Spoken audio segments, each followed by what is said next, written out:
Hello, everyone, and welcome to the series, Neville on the Bible. I am your host, Evelyn, and today we are exploring a powerful promise from the Gospel of Mark. Mark 11, verse 24 reads, "Whatever you ask for in prayer, believe that you have received it, and it will be yours." It sounds simple but bold. Neville Goddard emphasized that this one line contains the essence of his teaching. He literally quotes it in his 1965 lecture, God's Eternal Law and His Promise. Whatever you desire, believe that you have received it and you will. That's scripture, Mark 11, verse 24. In fact, he says from experience, you will. He teaches that this is not a vague hope, but a law of consciousness. The moment you pray, you must feel the answer as already given. He puts it plainly. The only coin we use is diligence, persistence, and faith. Faith in the reality of the imagined act. In other words, prayer is an active inner practice, not empty wishing.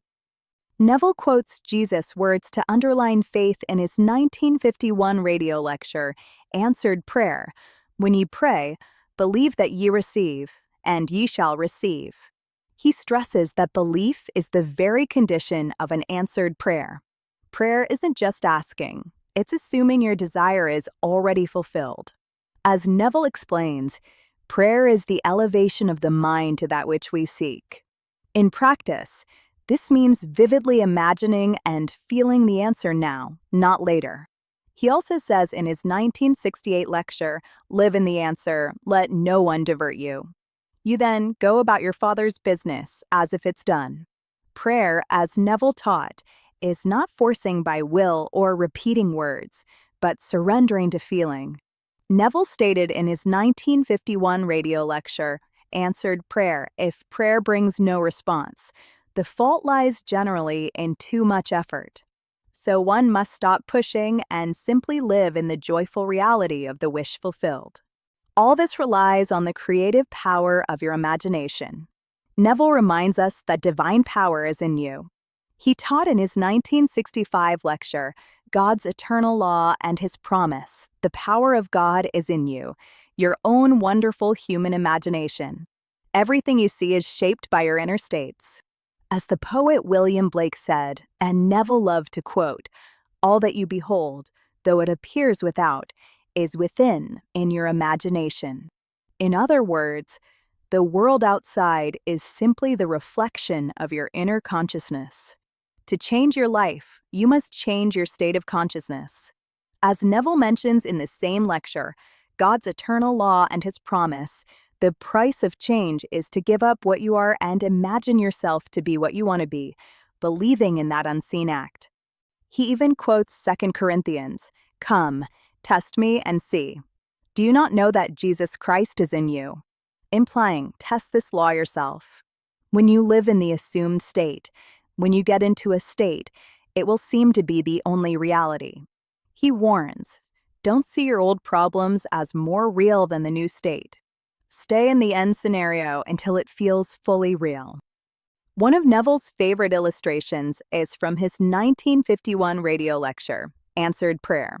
It is a story of a little boy and his longing for a puppy. After hearing Neville explain Mark 11, verse 24, an 8-year-old was brought to him by his grandmother. The boy confidently said, Mr. Neville, I know how to pray now. I know what I want, a collie puppy, and I can imagine I am hugging him every night on my bed. Even though his family said he couldn't have a dog, the boy believed Neville's teaching and did exactly as instructed. Each night he joyfully imagined and felt the puppy. Weeks later, a city contest for animal essays was held. Unbelievably, the boy's essay won first prize, and the prize presented by the mayor was a collie puppy. In Neville's words, the boy truly assumed the feeling of his wish fulfilled, hugging and loving that puppy every night. This remarkable example shows how a pure, unshaken imagination can bring what seemed impossible into reality.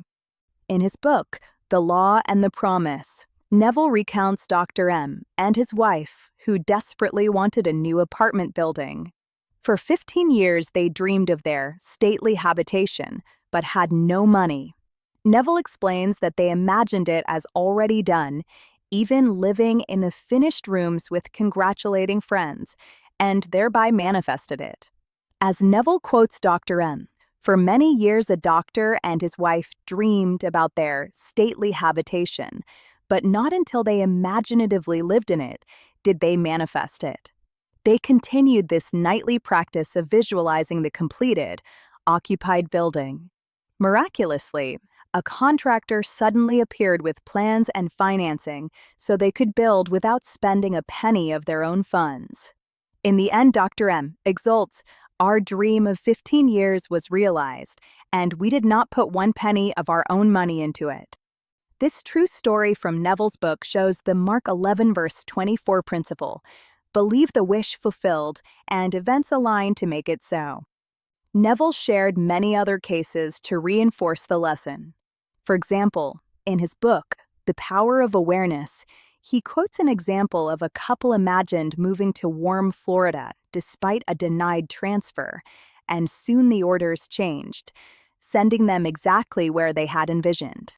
Neville also noted that the results often take time, but faith must remain unwavering. Now, how can you apply Mark 11 verse 24 today? Neville gives practical tips in his 1951 radio lecture, Answered Prayer, and his book, The Power of Awareness. First, assume the feeling now. When you pray or affirm a goal, do it in present tense and fully feel it. Imagine every detail of the outcome as vividly as possible. Second, use affirmative language. Phrase your desires as current facts. For example, I am healed, not I will be healed. Saying it as done helps impress your subconscious. Third, visualize before sleep. The moments just before sleep are potent. Rehearse your answered prayer while relaxed in bed. Your subconscious mind is especially receptive to your last thoughts before you go to bed. Fourth, persist unwaveringly. In fact, persist shamelessly. As Neville said, let no one divert you. Keep your assumptions steady even if circumstances seem unchanged. The secret is perseverance. Continue to feel your wish fulfilled until it manifests. Fifth, don't look back. Neville likened doubt to Lot's wife. Once you've seen your promised land, don't turn back to old fears. Keep your focus on the goal. Sixth, speak and act as if. Don't talk or behave like you lack anything. Act, think, and speak from the fulfilled state. Give thanks in advance, as if it's already yours. This trains your mind to accept the new reality. Seventh, and most important, trust and release. After imagining the fulfilled state, relax and trust the process. Neville pointed out that trying too hard can block the result. Imagine, feel grateful, and then let it go with confidence. The outcome will come in its own way.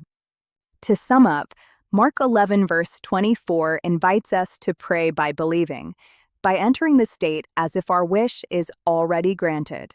Neville's message is that you literally co-create reality with your faith and imagination.